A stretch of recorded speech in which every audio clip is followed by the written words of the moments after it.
Hirsch. I'm Jim Carney, and this is EdCast, a program created and produced by educators for everyone interested in education.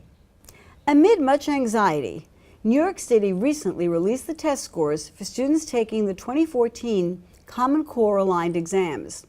With scores plummeting last year, the city was certainly looking for improvement. So, how'd we do? Today, Chalkbeat reporter Geoff Decker joins me for a close look at the scores and what they mean for children, parents, and teachers, and the schools they attend. We'll discuss the implications for public schools, charter schools, and the achievement gap, and ways the mayor and chancellor might use the results to improve education in New York City. And we begin a conversation with Linda and her guest in the studio.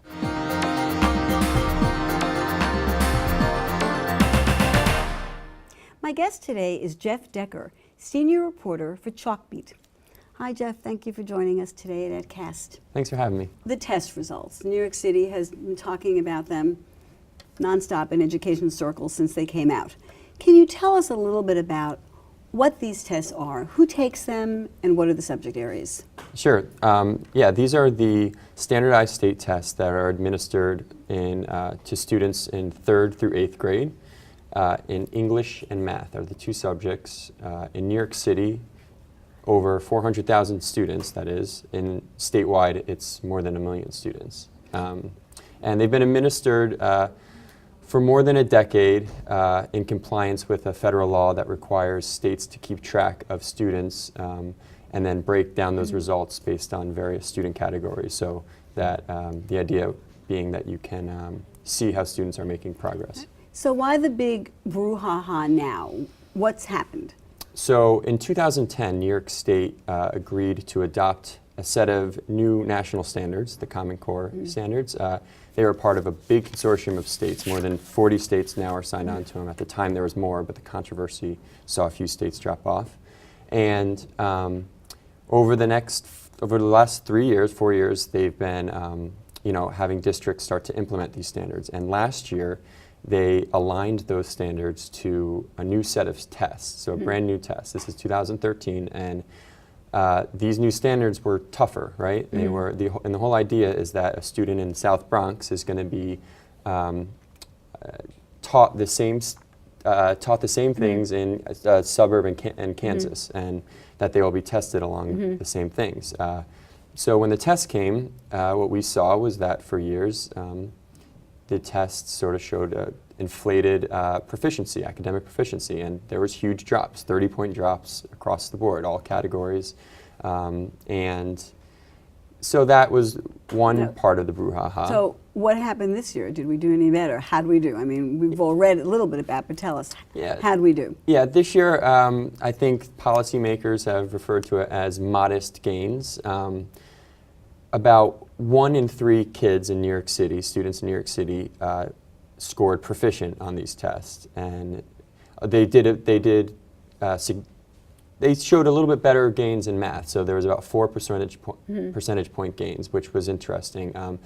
Not as much growth in English, typically because literacy skills are really developed at an early age, and so when kids are coming in at 3rd grade and in middle school, they're still struggling with that subject. So that remains an issue that teachers and schools are grappling with.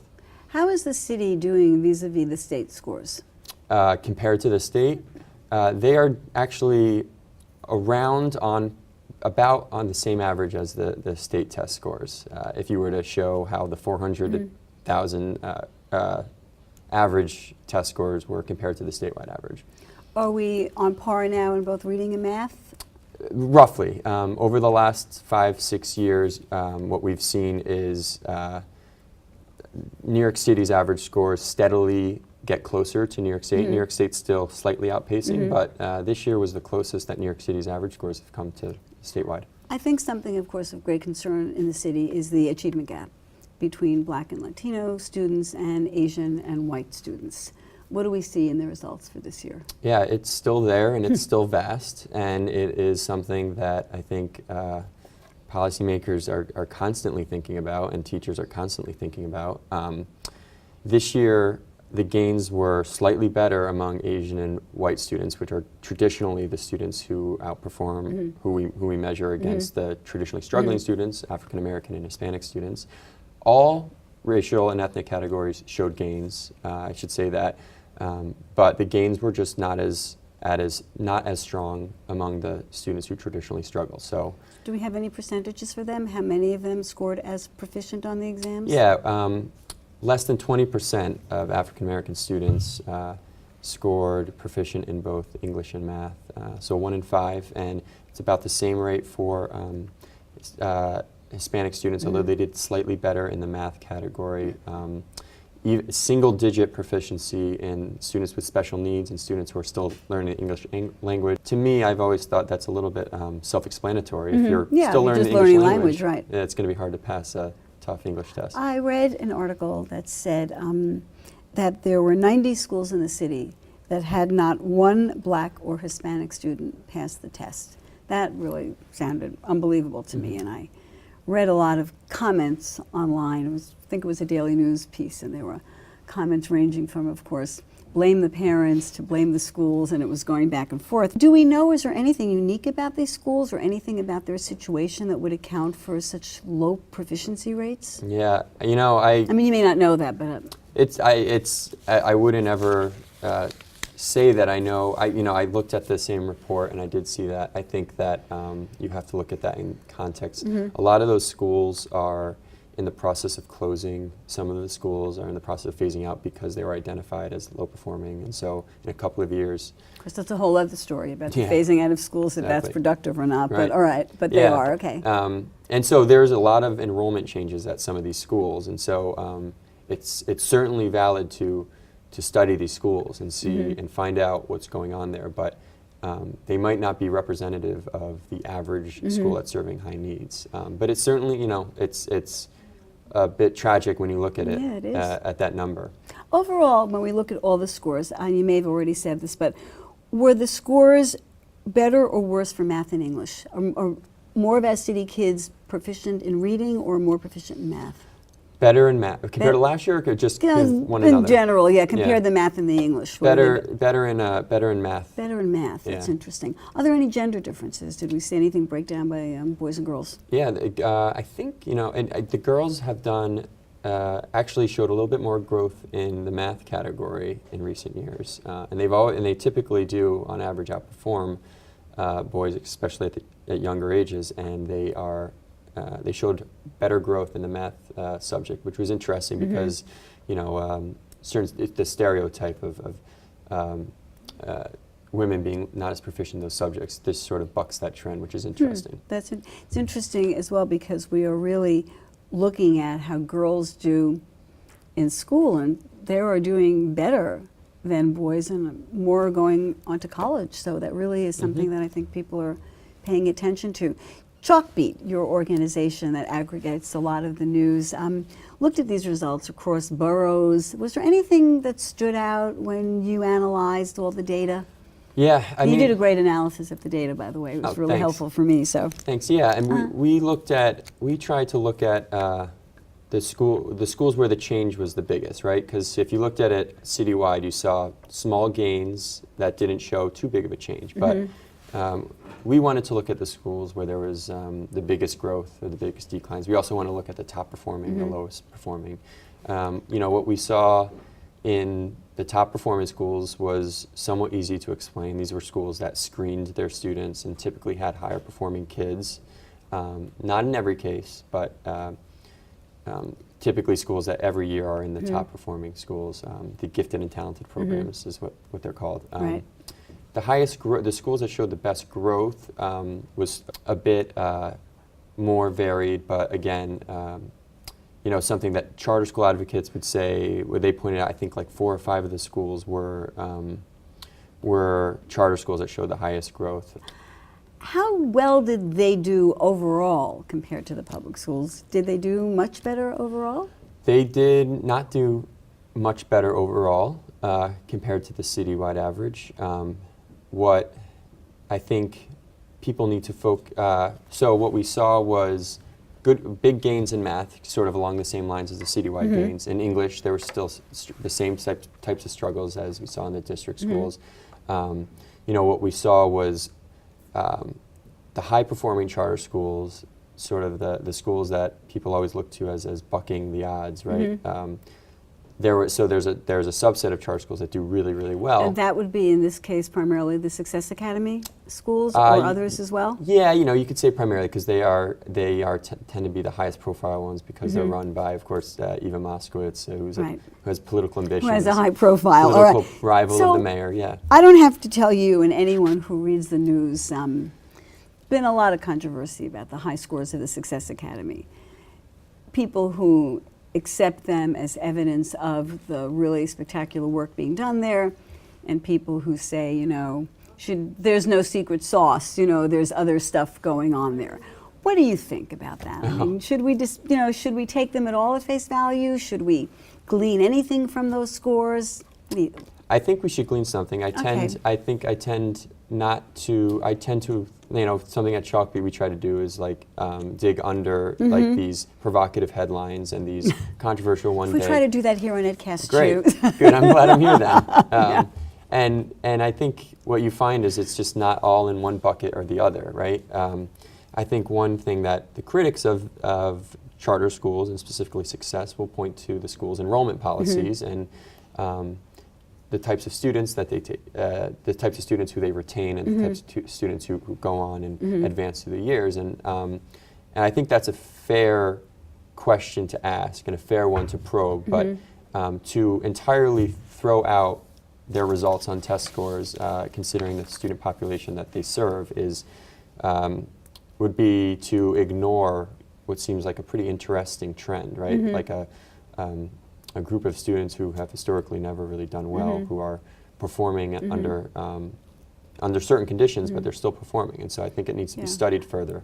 I know people talk about teaching to the test, but so many schools are teaching to the test. And in some ways, if I had a child who couldn't read or write, and they could read or write on that test, then I would consider that an accomplishment, unless the test is so poor that even a good reader did badly on the test. But if a good reader does well on the test, and we have to, I agree, we have to look and see what's going on there. It could be inflated in certain ways, but maybe it's worth seeing. But that brings me to another key question.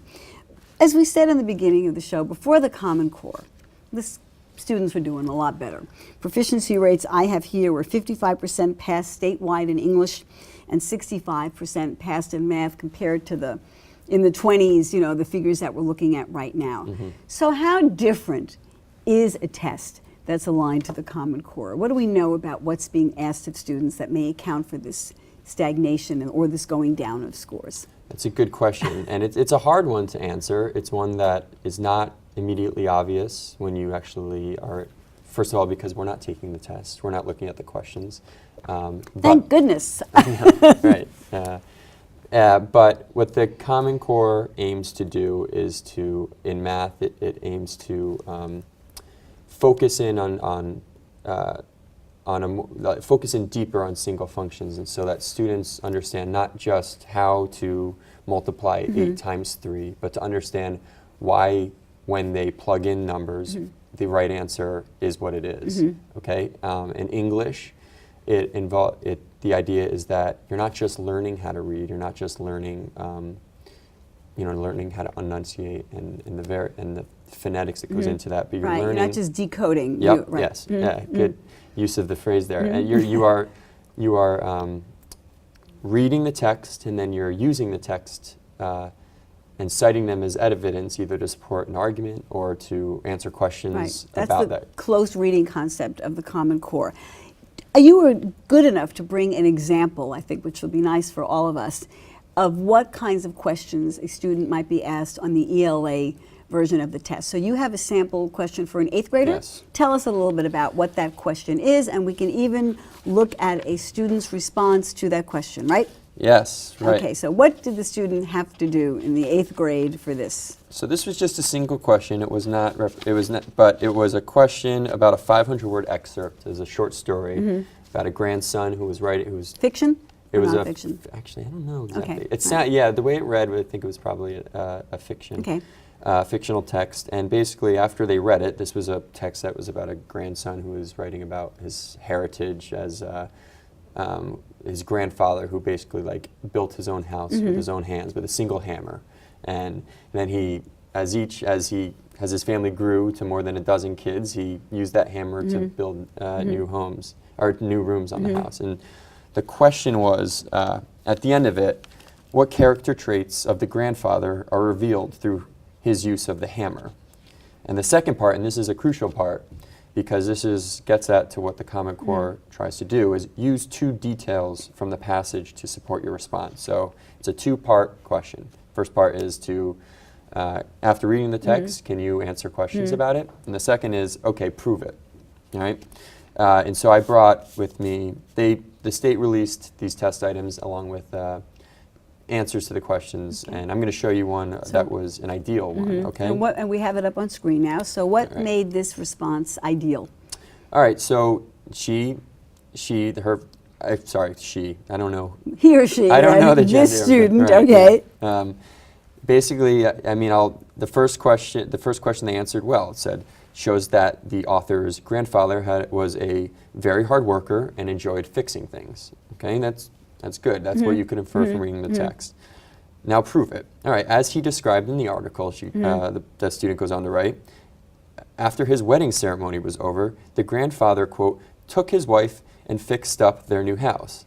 And the story does refer to literally after their wedding ceremony, with her still in her wedding dress, them going back to work on their new house. Eventually, he continued reconstructing the house, making room for the 13 children they had. This also showed that he was self-efficient. So just that small amount of text is what the state is asking, but it is a shift that has a shift in thinking that they don't just have to read and write, they don't just have to fill in multiple choice questions, but they have to think deeply, think differently when they're reading text. Now, the scores that have gone down, of course, have caused a backlash against the Common Core. Do you think the backlash will get worse now that the scores are still pretty lackluster? What do you think? It's a good question. I think that this time last year, the backlash was much more intense. A state senator had called a series of hearings across the state, and he was beginning to hold them now at this point. The Board of Regents, which was defending their implementation of the test, were holding their own hearings to try and explain their case. And at some of these hearings, it was pretty intense. The commissioner was shouted out while he was standing on the stage trying to defend it. This year, there is still that noise, but it is a little less intense, okay? We saw some slight gains. I think that might have quieted the critics a little more. But look, we have not adopted the Common Core state test yet at the high school level. And when we do that, we're getting closer to affecting graduation rates, because in New York State, you need to pass tests to graduate. So this might not be the end of the criticism. Is this a kill the messenger syndrome, or should we be legitimately concerned with these low proficiency scores on this test? Can we blame it all on the test, or is it, is this a clarion call to do something more? What you mean? I mean, should we really be worried, or can we just say this is a bad curriculum, these are bad tests, or should we be concerned that students are performing at the 30% proficiency rate? I mean, I think it's fair to ask questions about the quality of the test, and I think it's fair to ask questions about how districts have supported teachers and schools in implementing the curriculum and implementing the standards so that they are ready to teach their students to take these tests. Those are all fair criticisms. Here in New York City, last year, curriculum was not that readily available to schools as they were preparing for these tests. So is it fair to say that these tests that these students are taking should be used for really high stakes consequences? That's another part of this. Teachers' jobs are possibly at risk because of how their students do on the test. This year that's been delayed, so that's not going to be as intense of a subject.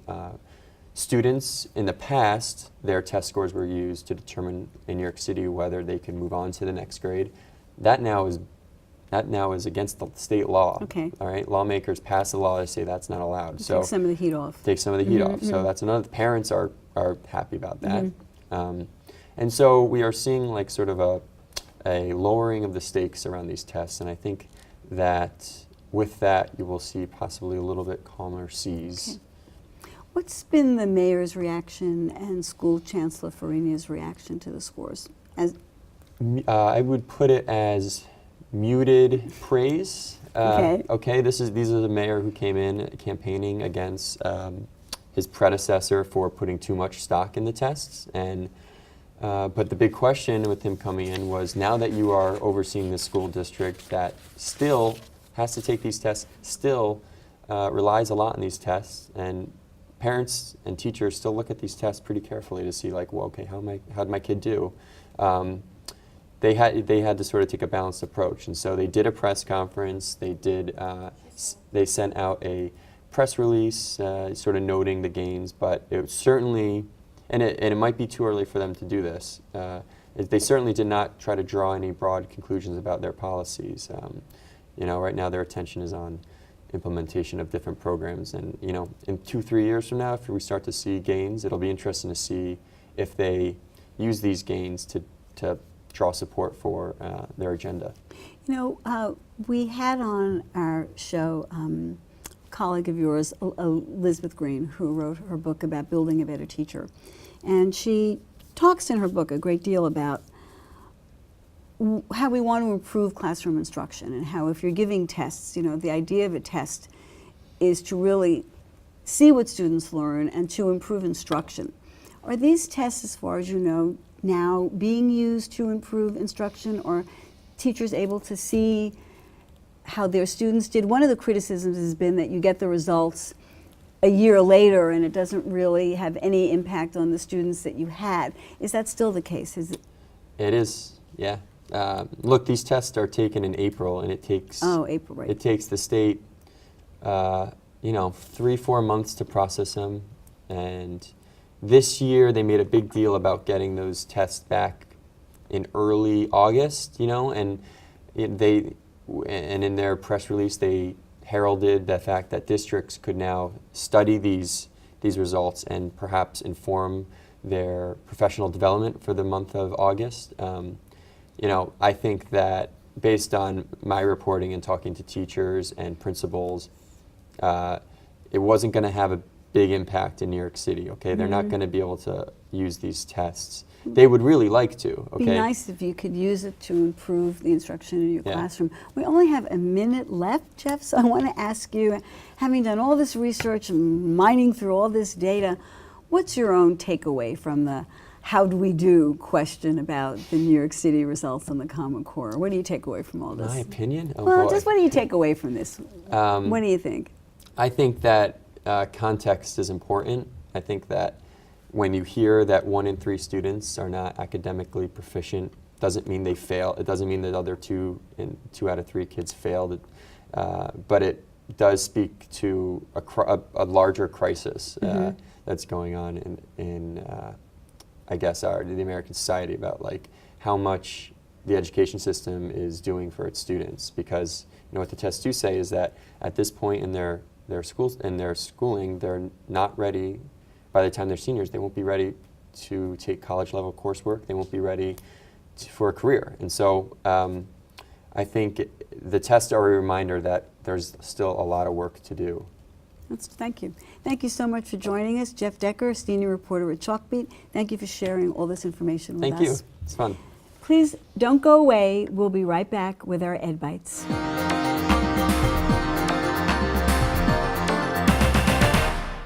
Welcome back to this edition of Ed Bites. Are American kids getting too much homework? Maybe not in math. Education Week reports that U.S. 4th graders are assigned about 19 minutes of math homework each night, compared to 25 minutes in other countries. And while many parents say they can't help their children with their math homework, the research shows that more U.S. students get homework help from their parents than their international peers. While the learning disorder dyslexia has been widely studied, another disorder, dyscalculia, which results in difficulty learning math, has received far less attention.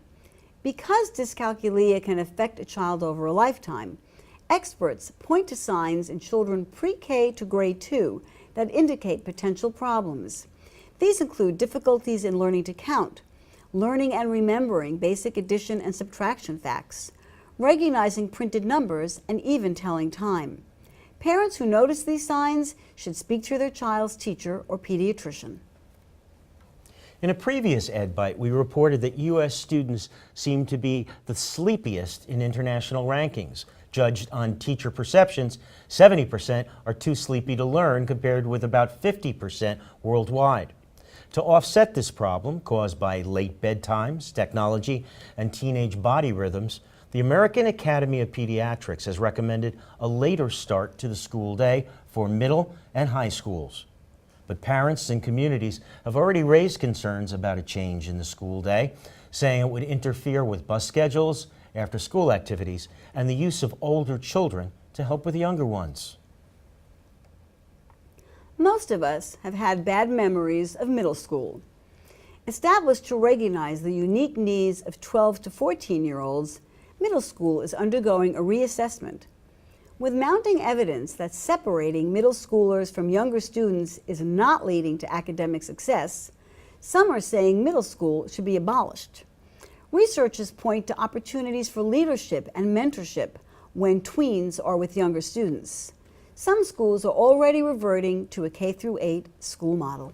I actually, in my grammar school days, went through a K-8, and I found that there were opportunities to mentor some of the younger students in the 6th, 7th, and 8th grade, and I think it was a good thing. Maybe time to bring the model back? Yeah, it might be. Well, that does it for this edition of EdCast. Till next time, class dismissed.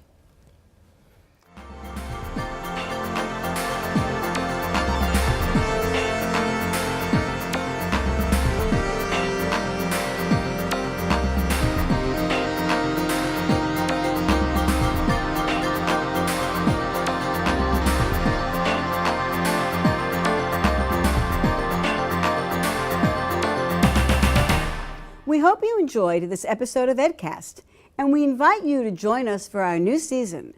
EdCast is a unique program created, written, and produced by educators, covering all aspects of education. In the months ahead, we'll examine a diverse range of topics making the news. These include an analysis of New York City test scores on the Common Core exams, the Chancellor's vision for New York City schools, the new reading wars, special education students, space issues in public schools and the impact of co-locations, the big promises of pre-K, and innovative approaches to turning around struggling schools. As always, we bring you conversations with leaders in the field, the educators, researchers, and government figures responsible for transforming education. And we want to know the issues in education important to you. Join us this year for the real deal on education. No agenda, no hype. EdCast on CUNY TV.